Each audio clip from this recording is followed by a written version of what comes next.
মণিপুর উচ্চ বিদ্যালয় কলেজ কর্তৃক নিবেদিত আমাদের পাঠশালায় সবাইকে স্বাগতম। সুপ্রিয় শিক্ষার্থীরা, আশা করি তোমরা সকলেই ভালো আছো।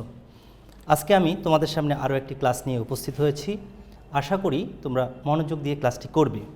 একাদশ দ্বাদশ শ্রেণী উচ্চতর গণিত দ্বিতীয় পত্র কোনিক্স। এখানে এর উপর আমরা ইতিমধ্যে বেশ কয়েকটি ক্লাস করেছি। আমরা কোনিক্সের যে প্রকারভেদ পড়তেছিলাম তার মধ্যে উপবৃত্তটা সর্বশেষ লেকচারে পড়ানো হয়েছে। আজকে আমরা উপবৃত্তের উপর আরও একটি ক্লাস করব। এটি আমার 7 নম্বর লেকচার। তো এটি খুবই গুরুত্বপূর্ণ ক্লাস। আশা করি তোমরা মনোযোগ দিয়ে ক্লাসটি করবে। শিক্ষার্থীরা, আজকে আমরা প্রথমেই দেখব যে আজকের এই লেকচার থেকে আমরা কি শিখব।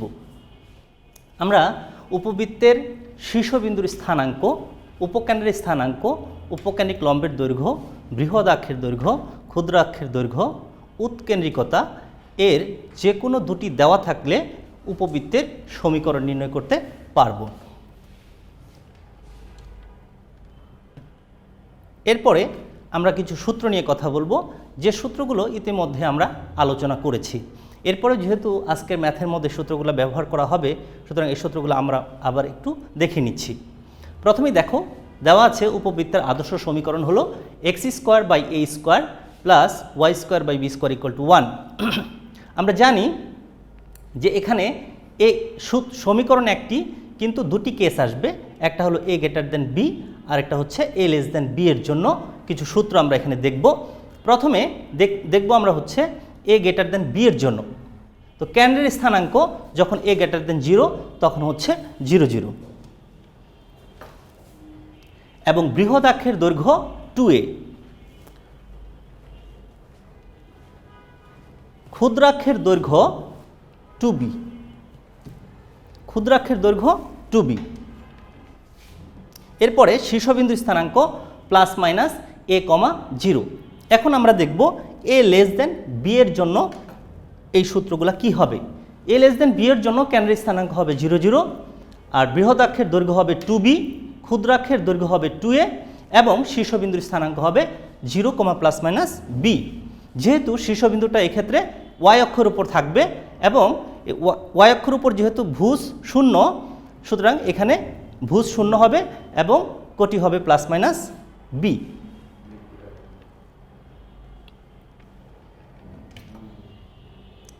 এরপরে a > b এর জন্য উৎকেন্দ্রিকতা হবে e = √a² - b²/a², এবং a b এর জন্য হবে b² - a²/b²। উপকেন্দ্রের স্থানাঙ্ক হবে ±ae, 0, এবং a b এর জন্য হবে 0, ±be। উপকেন্দ্রিক লম্বের সমীকরণ হবে x = ±ae, এবং a b এর জন্য হবে y = ±be। দ্বিকাক্ষের বা নিয়ামকের সমীকরণ x = ±a/e, এবং a b এর জন্য হবে y = ±b/e। এই সূত্রগুলো ছাড়া আসলে আমরা এই চ্যাপ্টারের বেশিরভাগ অঙ্কই করতে পারবো না। এই জন্য এই সূত্রগুলো বারবার আলোচনা করা হচ্ছে, এবং তোমরা অবশ্যই এই সূত্রগুলো গুরুত্ব সহকারে মুখস্থ করবে, এবং যেভাবে পড়ানো হচ্ছে সেভাবে তোমরা মনে রাখার চেষ্টা করবে। তাহলে আমরা এই সূত্রগুলো ব্যবহার করে যে আমাদের প্রয়োজনীয় সমস্যাগুলো আছে সেগুলো আমরা সমাধান করতে পারবো। এরপর আসো উপকেন্দ্রিক লম্বের দৈর্ঘ্য। উপকেন্দ্রিক লম্বের দৈর্ঘ্য a > b এর জন্য হবে 2b²/a, এবং a b এর জন্য হবে 2a²/b। শীর্ষদ্বয়ের মধ্যবর্তী দূরত্ব 2a, এবং a b এর জন্য হলো 2b। এখানে খেয়াল করো, আমরা বৃহদাক্ষের যে দৈর্ঘ্য পড়েছি সেই দৈর্ঘ্য এবং শীর্ষদ্বয়ের মধ্যবর্তী দূরত্ব কিন্তু একই। বৃহদাক্ষের দৈর্ঘ্য ছিল হলো 2a, এবং a b এর জন্য ছিল 2b। সেটাই এখানে আছে, কিন্তু জাস্ট ভিন্ন নামে এখানে দেওয়া হয়েছে। এটাও তোমরা মনে রাখার চেষ্টা করবে। এরপরে উপকেন্দ্রদ্বয়ের মধ্যবর্তী দূরত্ব আমরা দেখেছি। উপকেন্দ্রদ্বয়ের মধ্যবর্তী দূরত্ব হলো 2ae, এবং a <b এর জন্য হলো 2be। অবশ্যই এখানে কিন্তু a > b, a b এর বিষয়টা আমাদেরকে মাথায় রাখতে হবে। বৃহদাক্ষের সমীকরণ বৃহদাক্ষের সমীকরণ a গ্রেটার দেন b এর জন্য y equal to 0, a less than b এর জন্য x ইকুয়াল টু 0। আমরা জানি যে a গ্রেটার দেন b হলে বৃহদাক্ষ কোন দিকে থাকে, x অক্ষ বরাবর থাকে। x অক্ষ বরাবর যেহেতু থাকে, সুতরাং x অক্ষের উপর কোটি শূন্য এবং x অক্ষের সমীকরণ হলো y ইকুয়াল টু 0। আবার a লেস দেন b এর জন্য বৃহদাক্ষ থাকে হলো y অক্ষ বরাবর এবং y অক্ষের সমীকরণ হলো x ইকুয়াল টু 0। এই বিষয়গুলো আমাদেরকে একটু মাথায় রাখতে হবে। এরপরে ক্ষুদ্রাক্ষের সমীকরণ। ক্ষুদ্রাক্ষের সমীকরণ x equal to 0, a less than b এর জন্য y ইকুয়াল টু 0। আমরা জানি a গ্রেটার দেন b এর জন্য ক্ষুদ্রাক্ষটা কোন দিকে থাকে, ক্ষুদ্রাক্ষটা থাকে হলো y অক্ষ বরাবর এবং এখানে ক্ষুদ্রাক্ষ যেহেতু y অক্ষ বরাবর থাকে, সুতরাং এখানে x সমান 0। আবার a লেস দেন b এর জন্য ক্ষুদ্রাক্ষ থাকে হলো এখানে ক্ষুদ্রাক্ষটা থাকে হলো y অক্ষ বরাবর, সুতরাং x equal to 0। a less than 0 এর জন্য ক্ষুদ্রাক্ষ থাকে হলো x অক্ষ বরাবর, সুতরাং এখানে হবে y ইকুয়াল টু 0। এরপরে উপকেন্দ্র এবং অনুরূপ নিয়ামকের মধ্যবর্তী দূরত্ব। উপকেন্দ্র এবং অনুরূপ নিয়ামকের মধ্যবর্তী দূরত্ব হলো a/e মাইনাস ae এবং a লেস দেন b এর জন্য b/e মাইনাস be। তোমাদেরকে এখানে মনে রাখতে হবে যে অনুরূপ কথাটা দ্বারা কি বোঝানো হয়েছে। চিত্রের দিকে একটু খেয়াল করো, এখানে একটা উপকেন্দ্র হলো s আর এটা হলো mz। এ পাশে যে উপকেন্দ্র যে পাশে, সে পাশে একটা নিয়ামক রেখা আছে। এই নিয়ামকের মধ্যবর্তী দূরত্ব হলো a/e। উপকেন্দ্র থেকে s থেকে mz এর দূরত্ব হলো a/e মাইনাস ae। আবার এটা যদি a লেস দেন b হয় তাহলে কি হবে, b/e মাইনাস be। ঠিক আছে শিক্ষার্থীরা, আশা করি সূত্রগুলো তোমাদের মনে পড়ছে। এরপরে হলো নিয়ামকদ্বয়ের মধ্যবর্তী দূরত্ব। নিয়ামকদ্বয়ের মধ্যবর্তী দূরত্ব হলো 2a/e এবং 2b/e। এই সূত্রগুলো আমি বারবার যে কথাটা বলতেছি আমাদের জন্য খুবই গুরুত্বপূর্ণ। আমরা এর আগের যে দুটি ক্লাস করেছি সেখানেও এই সূত্রগুলো ব্যবহার করে অঙ্ক করেছি, আজকেও আমাদেরকে এই সূত্রগুলো ব্যবহার করে অঙ্ক করতে হবে। এই জন্য এই সূত্রগুলো আমি একটু আলোচনা করে নিলাম। এখন আমরা প্রয়োজনীয় যে সমস্যাগুলো আছে সেই সমস্যাগুলো নিয়ে আলোচনা করব। আমরা শিখন ফলের মধ্যে দেখেছি বা আজকের পাঠের মধ্যে দেখেছি যে আমাদের উৎকেন্দ্রিকতা, উপকেন্দ্রের স্থানাঙ্ক এগুলো যদি দেওয়া থাকে, যে কোনো দুটি যদি দেওয়া থাকে, তাহলে সেখান থেকে আমরা উপবৃত্তের সমীকরণ বের করতে পারি। এখানে একটু খেয়াল করো যে উপবৃত্তের প্রধান অক্ষদ্বয়কে x ও y অক্ষ বিবেচনা করে এরূপ উপবৃত্তের সমীকরণ নির্ণয় করো যার উৎকেন্দ্রিকতা হলো 4/5 এবং উপকেন্দ্রের স্থানাঙ্ক হলো 0, ±4। এখানে আমাদের তিনটা বিষয় বিবেচনা করতে হবে। একটা হলো প্রধান অক্ষদ্বয়কে আমরা x ও y অক্ষ বরাবর বিবেচনা করব। উপবৃত্তের প্রধান অক্ষদ্বয়কে x ও y অক্ষ বিবেচনা করব এবং আমাদের দেওয়া আছে কি উৎকেন্দ্রিকতা এবং কি উপকেন্দ্রের স্থানাঙ্ক হলো 0, ±4। তো শিক্ষার্থীরা তোমরা একটু দেখো, এই ধরনের ম্যাথের ক্ষেত্রে আমরা কি করব, আমরা উপবৃত্তের যে সমীকরণটা সেটা কিন্তু ধরে নিব। আমাদের যে প্রমিত বা আদর্শ সমীকরণ ছিল সেটা আমরা এখানে ধরে নিব। যে মনে করি উপবৃত্তের সমীকরণ হচ্ছে x² + y² b² = 1। এবং এখানে কিন্তু একটা বিষয় অবশ্যই বিবেচনায় রাখতে হবে যে আমাদের a গ্রেটার দেন b ধরবো না a লেস দেন b ধরবো, এটা কিন্তু আমাদেরকে অবশ্যই মাথায় রাখতে হবে। এখন আমরা যদি প্রশ্ন দেখে বুঝতে পারি যে আমাদের এ বড়, তাহলে আমরা একে বড় ধরব এবং এ যদি ছোট দেখি তাহলে একে ছোট ধরব। ঠিক আছে, এখন যদি কোনোটা বোঝা না যায় তাহলে আমরা যে কোনো একটা ধরে নিতে পারি, হয় a গ্রেটার দেন b ধরবো অথবা a লেস দেন b ধরবো। এখন প্রশ্ন আসতে পারে যে আমরা কিভাবে বুঝবো যে a বড় না b বড়। এটা বোঝার জন্য তোমার যে উপাত্তগুলো দেওয়া আছে সেগুলোর দিকে তাকাতে হবে। এখানে উৎকেন্দ্রিকতা হলো 4/5, এটা দেখে কিন্তু বোঝা যাচ্ছে না যে কোনটা বড়, এ বড় না বি বড়। আবার উপকেন্দ্রের স্থানাঙ্ক হলো 0, ±4, এটা দেখে কিন্তু আমরা সহজেই বুঝতে পারতেছি যে এখানে 0 যেহেতু ভুজ যেহেতু 0, উপকেন্দ্রের ভুজ যেহেতু 0, সুতরাং এখানে কিন্তু বৃহদাক্ষটা কোন দিকে আছে, বৃহদাক্ষটা কিন্তু y অক্ষ বরাবর আছে। সুতরাং বৃহদাক্ষ যদি y অক্ষ বরাবর থাকে, আমরা সূত্রের মধ্যে দেখে আসছি যে বৃহদাক্ষ যদি y অক্ষ বরাবর থাকে তাহলে অবশ্যই কি হবে, a লেস দেন b হবে। এবং আমাদেরকে অবশ্যই এখানে বলে নিতে হবে যে যেখানে a লেস দেন b। এখন আসো আমরা তো ধরেই নিলাম হচ্ছে উপবৃত্তের সমীকরণ হচ্ছে x square by a square plus y square by b square equal to 1। তাহলে আমাদের কাজ কি? আমাদের কাজ হচ্ছে এই যে এ স্কোয়ার এবং বি স্কোয়ার, এটাই হলো আমাদের অজানা। আমাদের যে উপাত্তগুলো দেওয়া আছে সেগুলোর সাহায্যে আমরা এই এ স্কোয়ার এবং বি স্কোয়ারের যে মান, এই মানগুলো আমরা হচ্ছে বের করব। এই মানগুলো বের করে আমরা হচ্ছে এখানে বসাবো। এখন আসো আমাদের কি কি দেওয়া আছে? দেওয়া আছে হলো উৎকেন্দ্রিকতা এবং উপকেন্দ্রিক স্থানাঙ্ক। তাহলে আমরা সূত্র থেকে দেখে আসছি যে এ লেস দেন বি যদি হয় তাহলে এই ধরনের উপবৃত্তের সমীকরণের উপকেন্দ্রের স্থানাঙ্ক কি হবে? 0, প্লাস মাইনাস বিই। 0, কি প্লাস মাইনাস বিই, কারণ আমাদের কিন্তু এখানে এ লেস দেন বি, সুতরাং এখানে উপকেন্দ্রের স্থানাঙ্ক হবে 0, প্লাস মাইনাস বিই। এবং এ লেস দেন বি এর জন্য উৎকেন্দ্রিকতা হলো ই সমান root over b square minus a square by b square. তো এখানে কিন্তু আমরা এইখানে যেভাবে নিচ্ছি সেভাবে আমাদেরকে এই সূত্রগুলো নিতে হবে। এখন আমরা এগুলো নেওয়ার কারণ হলো আমাদের কিন্তু এগুলো দেওয়া আছে। এখন শর্ত মতে আমরা কি করব? শর্ত মতে 0, প্লাস মাইনাস বিই এইটা সমান হবে হলো আমাদের উপকেন্দ্র এবং উৎকেন্দ্রিকতা সমান হবে 4/5। এই জন্য আমরা এখন কি করব? শর্ত মতে যাব। দেখো শর্ত মতে 0, প্লাস মাইনাস বিই, এটা এই বিন্দুর বেলায় আমরা সাধারণত অভেদ চিহ্নটা ব্যবহার করে থাকি। মাঝখানে আমরা সমান চিহ্ন না দিয়ে অভেদ চিহ্ন ব্যবহার করে আমাদের জন্য ভালো হবে। এখন খেয়াল করো যে তাহলে ভুজ সমান ভুজ যেহেতু 0, সুতরাং আমাদের এখানে লেখার কিছু নাই। আমরা বিই ইকুয়াল টু সরাসরি লিখবো হচ্ছে 4। বিই ইকুয়াল টু কত? 4। বিই ইকুয়াল টু 4 এবং ই ইকুয়াল টু উৎকেন্দ্রিকতা কিন্তু আমাদের দেওয়া আছে হলো 4/5।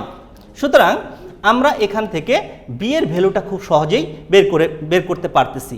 তাহলে আমরা প্রথমে দেখো এই যে উভয় পক্ষ থেকে 4 আর 4 কি হবে? বাদ যাবে। উভয় পক্ষ থেকে 4 বাদ গিয়ে 5টা এপাশে চলে যাবে। 5 এপাশে যাওয়ার পর আমরা কি পাচ্ছি? বি ইকুয়াল টু হলো 5। তাহলে বি স্কোয়ার সমান হলো 25। তাহলে আমাদের অজানা কিন্তু ছিল দুটি, একটি হলো এ স্কোয়ার আর একটি হচ্ছে বি স্কোয়ার। আমরা ইতিমধ্যে বি স্কোয়ারের যে ভ্যালু সেটা কিন্তু পেয়ে গেছি। এখন আমাদের বাকি আছে এ স্কোয়ারের মান বের করা। তো আমাদের আরেকটা শর্ত হলো উৎকেন্দ্রিকতা দেওয়া আছে। সেই উৎকেন্দ্রিকতার সাহায্যে এবং এখানে যে বি স্কোয়ারের ভ্যালুটা পেয়েছি এটার সাহায্যে আমরা কি করব? এ স্কোয়ারের মানটা বের করব। খেয়াল করো, root over b square minus a square by b square, এটা হলো আমাদের উৎকেন্দ্রিকতা আর দেওয়া আছে হলো 4/5। 4/5। এখন এখানে আমরা উভয় পক্ষে যেহেতু বাম সাইডে রুট আছে, সুতরাং আমাদেরকে উভয় পক্ষে বর্গ করে এই রুটটাকে উঠিয়ে ফেলতে হবে। তাহলে আমরা উভয় পক্ষে বর্গ করলাম। বর্গ করে আমরা কি করলাম? B square minus a square by b square equal to 16/25। এখন আমরা কি করব?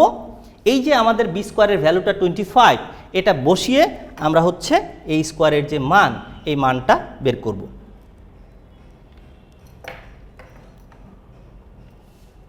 তো দেখো এখানে আমরা কি করলাম? এখানে আমরা হচ্ছে বি স্কোয়ারের মান হচ্ছে 25, এই মানটা আমরা এখানে বসালাম। বসানোর পরে আমাদেরকে কিছু ক্যালকুলেশন করতে হবে। আমরা এখান থেকে কিছু ক্যালকুলেশন করব। 25 minus a square divided by 25। উভয় পক্ষ থেকে এই 25 আমরা কি করব? এখান থেকে 25 বাদ যাবে। তাহলে কি হবে?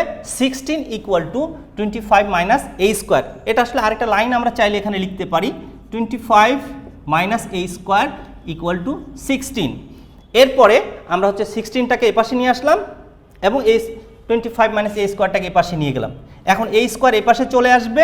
এপাশে আসলে কি হবে? A square equal to 25 minus 16। A square equal to কী হবে? 25 মাইনাস 16।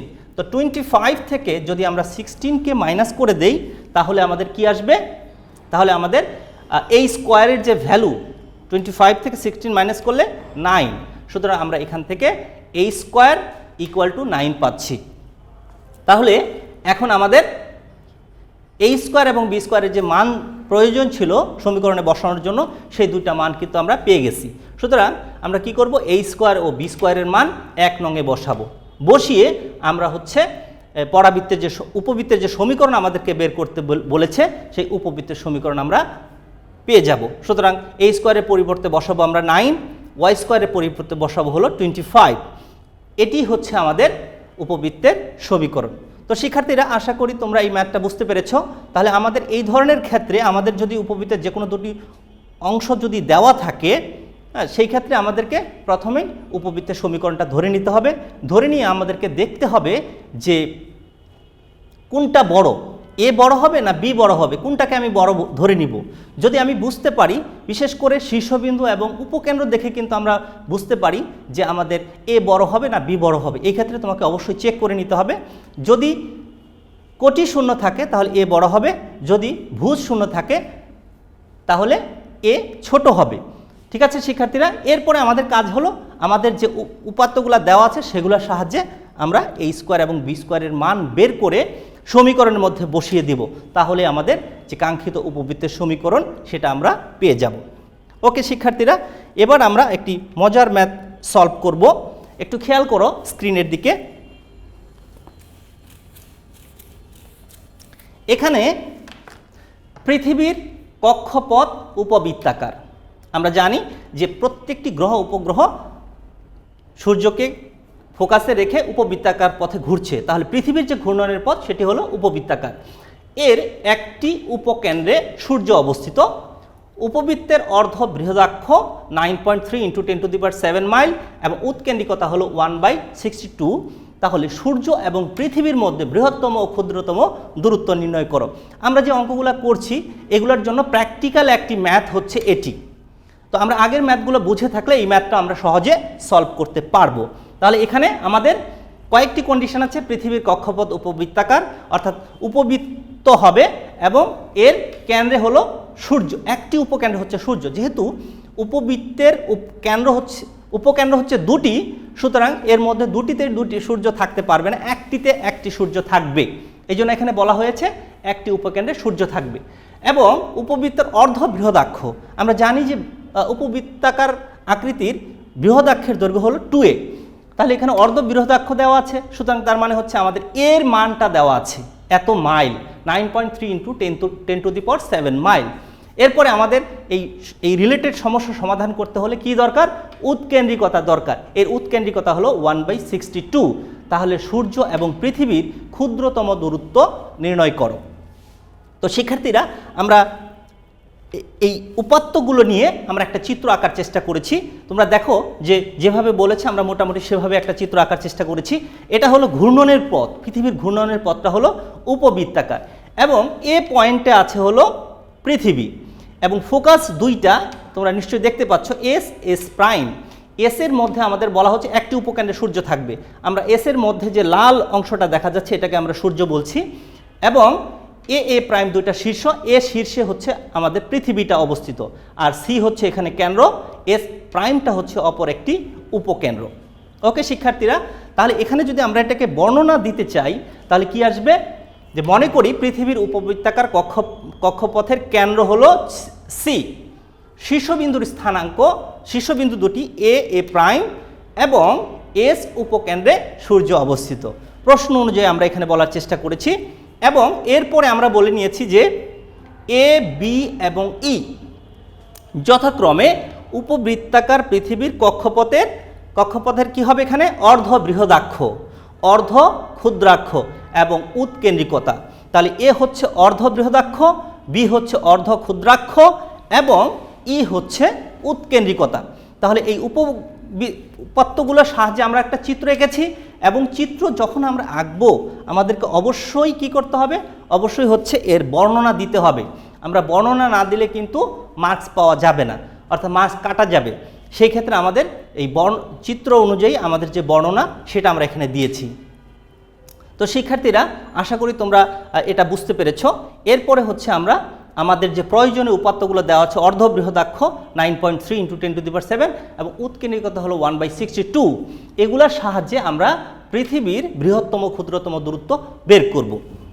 তো খেয়াল করো শিক্ষার্থীরা, আমরা এখান থেকে যদি চিত্রটা তোমাদের আর আঁকার দরকার হবে না, চিত্র এখানে আমার প্রয়োজনে নিয়ে এসেছি আবার। তাহলে এখানে খেয়াল করো যে অর্ধ বৃহদাক্ষ হলো সিএ এবং সিএ প্রাইম। এটা কি?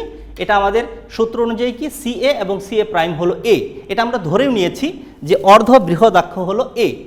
তাহলে অর্ধ বৃহদাক্ষ যদি এ হয় এবং উৎকেন্দ্রিকতা যদি ই হয় তাহলে এই যে সিএস কেন্দ্র থেকে উপকেন্দ্রের দূরত্বটা হলো এই, এটা আমরা সূত্রের মধ্যে দেখেছি যে উপকেন্দ্রিক স্থানাঙ্ক হলো এ প্লাস মাইনাস এই, তাহলে ডান সাইডে যেহেতু সেহেতু এইটুকু দূরত্ব হবে, সি যেহেতু কেন্দ্র 0 0, সুতরাং সিএস এর দূরত্বটা হবে এই, এই জন্য আমরা এখানে বলেছি এই। এবং প্রশ্ন মতে আমাদেরকে দেওয়া আছে হলো এ সমান 9.3 × 10⁻⁷ মাইল।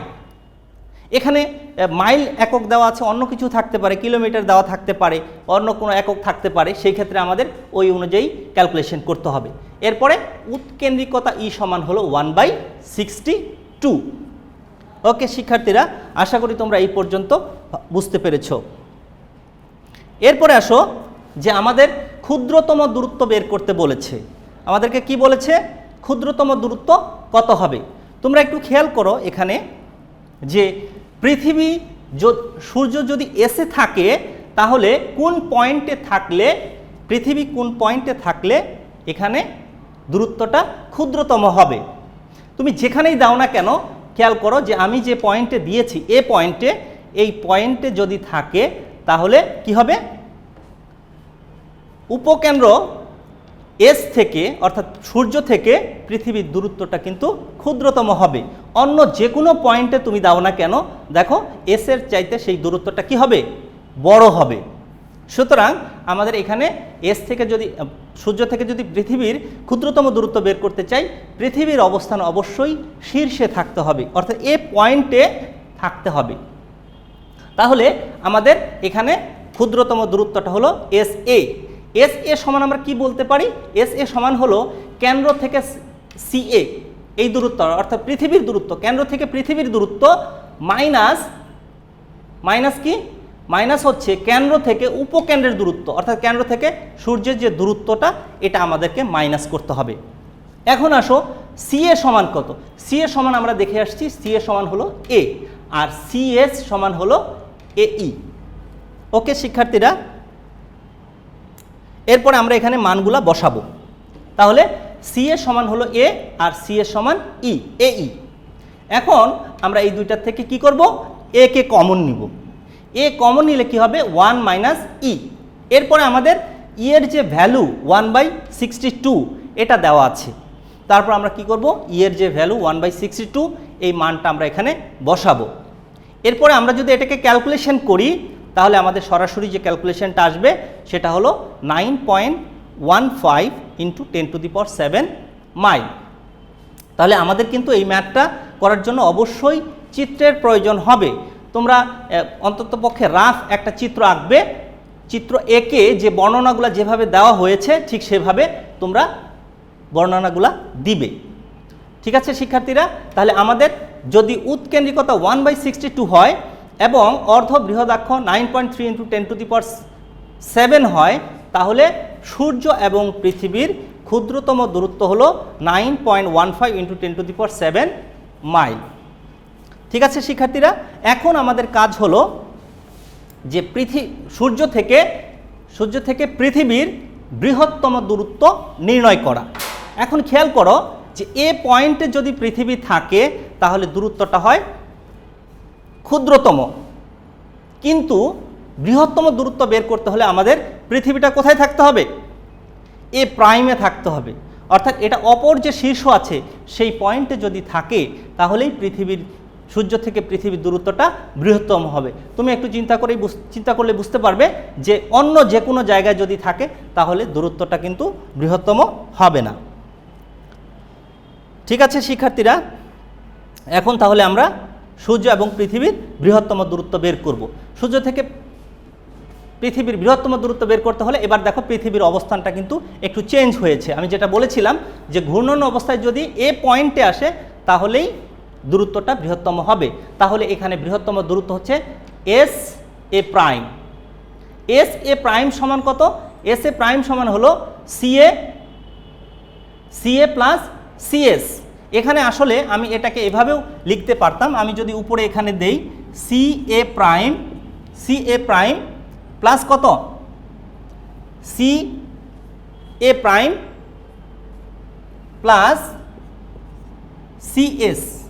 প্রাইম। পরের লাইনে কিন্তু আমি হচ্ছে যেহেতু সি এ প্রাইম, সি থেকে এর দূরত্ব এবং সি থেকে এর দূরত্ব এবং সি থেকে এ প্রাইমের দূরত্ব কিন্তু সমান, সুতরাং আমি সি এ প্রাইমের পরিবর্তে আমি বলতে পারি সি এ, এবং সি এস এর পরিবর্তে আমি বলতে পারি সি এস প্রাইম। তাহলে পৃথিবী থেকে সূর্য ও পৃথিবীর বৃহত্তম দূরত্ব এস এ প্রাইম, এটা সমান আমি বলতে পারি সি এ প্লাস সিএস। এখন আমি হচ্ছে এখানে কি করব, মান বসাবো। মান বসালে দেখো সি এ সমান কত ছিল, এ, এবং সি এ সমান ছিল এই, এখানে মাঝখানে কিন্তু প্লাস চিহ্ন, সুতরাং এখানে এ ইন্টু 1 প্লাস ই। এরপরে আমি হচ্ছে যে ভ্যালুগুলো আছে অর্ধ বৃহতাক্ষ এ এর মান 9.3 ইন্টু 10⁻7 এটা বসাবো, এবং এখানে কিন্তু আমার একটু ভুল আছে, দেখো এখানে মাঝখানে কিন্তু প্লাস চিহ্ন হবে, সুতরাং 1 প্লাস 1/62 এটাকে যদি আমরা ক্যালকুলেশন করি তাহলে 9.45 ইন্টু 10⁻7 মাইল হবে। এটাই হচ্ছে সূর্য এবং পৃথিবীর মধ্যবর্তী যে বৃহত্তম দূরত্ব সেটি। আশা করি শিক্ষার্থীরা তোমরা এই দুটি ম্যাথ ভালো মতো বুঝতে পেরেছ, এবং এই ধরনের যে ম্যাথগুলো আছে তোমরা বাসায় সলভ করতে পারবে। এ ধরনের বহু অঙ্ক তোমাদের বইয়ের মধ্যে আছে, তোমরা এই ম্যাথগুলো আগে ভালো মতো প্র্যাকটিস করে তারপর সেই ম্যাথগুলো সলভ করবে। এখন আমরা হচ্ছে একটি হোমওয়ার্ক দিচ্ছি যেটা তোমরা বাসায় প্র্যাকটিস করবা। ইতিমধ্যে আমরা পরাবৃত্ত পড়েছি, পরাবৃত্ত রিলেটেড এবং উপবৃত্তের যে ম্যাথগুলো আমরা সলভ করলাম সেই রিলেটেড একটি সৃজনশীল এখানে দেওয়া আছে, তোমরা দেখতে পাচ্ছ দৃশ্যকল্প 1, দৃশ্যকল্প 2। দৃশ্যকল্প 1টা পরাবৃত্ত এবং দৃশ্যকল্প 2টা হচ্ছে উপবৃত্ত। তো এখানে প্রথমেই দেওয়া আছে হলো যে 3x² + 5y² = 1 উপবৃত্তটির উৎকেন্দ্রিকতা নির্ণয় করো। তোমরা প্রথমে এই সমীকরণটাকে কি করবা, x² / a² + y² / b² = 1 ফরম্যাটে নিয়ে এ বড় না বি বড় সেটা বের করে আমরা হচ্ছে এখান থেকে উৎকেন্দ্রিকতার সূত্রটা প্রয়োগ করে আমরা হচ্ছে উৎকেন্দ্রিকতা বের করতে পারবো। এরপর হচ্ছে দৃশ্যকল্প 1 হচ্ছে এস উপকেন্দ্র, এ হচ্ছে শীর্ষবিন্দু, পরাবৃত্তটির সমীকরণ নির্ণয় করো। আমরা জানি যে উপবৃত্তের সমীকরণ বের করতে হলে আমাদের দুটি জিনিস অবশ্যই দরকার, একটি হলো উপকেন্দ্র এবং আরেকটি হচ্ছে নিয়ামকের সমীকরণ। এখানে কিন্তু উপকেন্দ্র দেওয়া আছে আর শীর্ষ দেওয়া আছে, তাহলে আমাদের কি দরকার, তাহলে আমাদের হচ্ছে নিয়ামকের সমীকরণ নির্ণয় করতে হবে। তাহলে আমরা এই দুইটা উপাত্ত থেকে আমাদেরকে নিয়ামকের সমীকরণ বের করে আমরা এসপি = PM এর যে সূত্র, এই সূত্র প্রয়োগ করে আমরা হচ্ছে পরাবৃত্তের সমীকরণ আমরা নির্ণয় করতে পারবো। তো শিক্ষার্থীরা এই ধরনের ম্যাথ তোমাদেরকে পূর্বের ক্লাসে দেখানো হয়েছে, তোমরা সেটি দেখে এটি সমাধান করার চেষ্টা করবে। এরপরে আসো দৃশ্যকল্প 2। দৃশ্যকল্প 2-এ এ প্রাইম সমান হলো 8 এবং উপবৃত্তটির সমীকরণ নির্ণয় করো। তাহলে আমাদের দৃশ্যকল্প 2-এ যেতে হচ্ছে, এখানে এস এবং এস প্রাইম দেওয়া আছে, তার মানে হচ্ছে এখানে এস এবং এস প্রাইম হলো উপকেন্দ্র। এই দুটো উপকেন্দ্রকে যদি আমরা একসাথে করি তাহলে +-2,0 হবে। ঠিক আছে শিক্ষার্থীরা, জাস্ট আমরা প্রথম যে এক্সাম্পলটা দিয়েছিলাম, যে ম্যাথটা সলভ করেছি সেটার আলোকে আমরা এটা সহজেই সমাধান করতে পারবো। আর বৃহদাক্ষ দেওয়া আছে হলো এ প্রাইম, মানে হচ্ছে বৃহদাক্ষ দেওয়া আছে হলো 8, তার মানে 2a সমান হচ্ছে 8। যেহেতু এখানে কোটি শূন্য, সুতরাং আমরা বলতে পারি a > b হবে। তাহলে আমরা প্রথমেই সমীকরণটা ধরে নিয়ে তারপর হচ্ছে উপকেন্দ্রের স্থানাঙ্ক নিব, তারপর হচ্ছে বৃহদাক্ষের দৈর্ঘ্য 2a = 8 নিব। ওকে শিক্ষার্থীরা, আশা করি তোমরা ক্লাসটি বুঝতে পেরেছো এবং এখান থেকে উপকৃত হয়েছো। তো সবাইকে মনোযোগ সহকারে ক্লাস করার জন্য অসংখ্য ধন্যবাদ।